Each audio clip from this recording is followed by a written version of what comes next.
feels like it's been a while since I've had like a really decent mid-range, affordable phone, and that certainly is here right now. It's the Moto G 4th generation. Now this phone right here is a little bit special because it's like an Amazon Prime member exclusive edition. So the Moto G 4th generation, don't quote me, but I believe it's about $200, the bare bones one, without the fingerprint, the least amount of everything. However, this Amazon edition I got for $125. Now considering the specs on this thing, you could hand it to somebody and they could probably easily think it's like a $300-400 device. And how it gets so cheap, well, first of all, Motorola does a good job making an affordable phone. The Moto G line has always been really good. But then Amazon comes in and they put their ads on it. So just like their tablet, they put ads on it to make it cheaper. This has ads on the lock screen, and that's it. So ads on the lock screen, I basically got a $75 discount. Now typically it's $50 off, but then they're also throwing another $25 off. So $125 gets you this beast of a smartphone. Like, this would be a flagship phone a year or so ago, in my opinion. And what's really good about this, it really stepped its game up from the Moto G 3rd generation. Now I have my cheat sheet, of course. It's the little thing that came on the screen. But just the biggest things that this phone has now, it's 8 cores. It has a 5.5 inch screen, so of course it's bigger than like my Galaxy S7. Let's see what else. It finally has a 1080p to screen. 1080p to screen. What? It finally has a 1080p screen. The Moto G 3rd generation, I believe, had a 720p screen. Also, the Moto G 3rd generation lacked a sensor called a gyroscope, so some of the walking apps would not work with it. The Moto G 4th generation does have that. So you can play Pokemon Go and catch your Pokemon in AR and everything, so that's really good. This would honestly be like the go-to Pokemon Go phone. If you're looking for a cheap Android phone to have, get this right here. Also, the camera, the Moto G 3rd generation, I believe, had a 13 megapixel last year. It does again, but of course it's upgraded. And then the front-facing camera is 5 megapixels, so that's good. I'm not really too impressed with the front-facing camera, but it takes a lot to impress me on one of those. So what might someone not like about this phone? Well, when you first pick it up, it's kind of weird because it's a big phone. It's 5.5 inches. Big to me because I'm used to the Galaxy S7, but it's really light. Like when you hold it, the big phone is just really light in the hand. I think because it's plastic. You can take the back off like that. And then also, which is kind of weird, you can take the back off, but the battery is still like embedded. You can't take the battery out. You can put in your SIM card and micro SD card, which is amazing.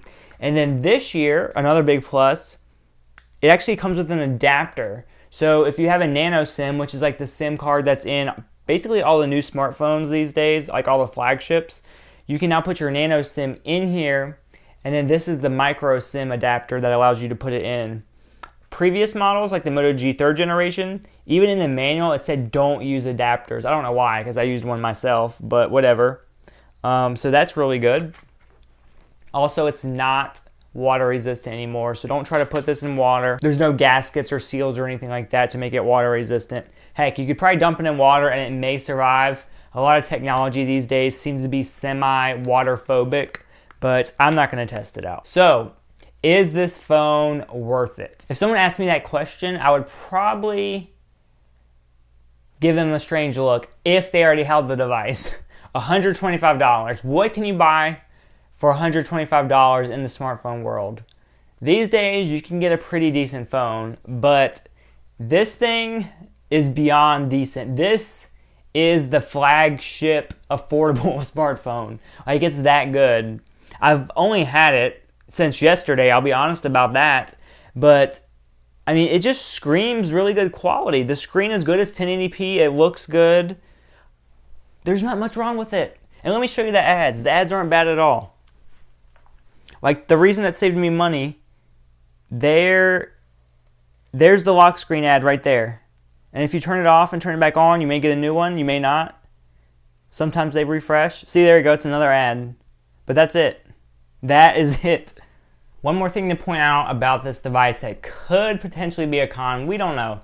So it comes with Android 6.0 Marshmallow, And we obviously know that Android Nougat is coming out. I wish it would have been Neapolitan or Nutella, but that's a whole nother video.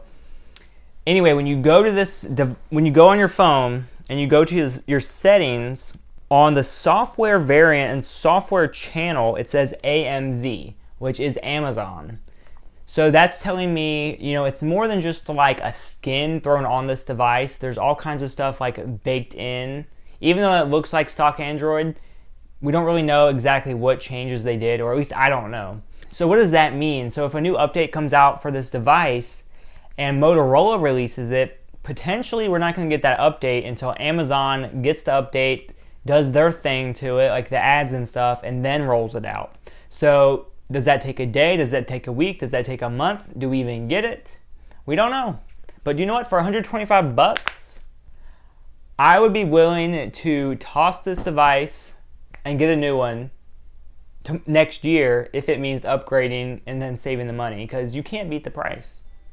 So if you're faced with the question of, you know, should I buy the regular Moto G or the Moto G Amazon Prime Ads Edition, and you already have Amazon Prime, just get this. Like, why not? I've seen some people's smartphones and the amount of junk they have on their taskbar and their lock screen, this is nothing in comparison.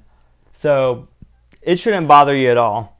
And honestly, if they can incorporate like good ads, like right now I see an ad for a battery bank, if they can target ads based on how I browse, I'm all about Big Brother stalking me for the better good. Like if I'm browsing cameras and then Amazon realizes, oh, we got a great deal on a camera, and they put it on my lock screen, that's perfectly fine. And then I save $75 on top of it. Once again, this is not even my review at all. This is just like, is this phone worth the price? Are the ads worth the hassle? Yes, they are. Go get it now.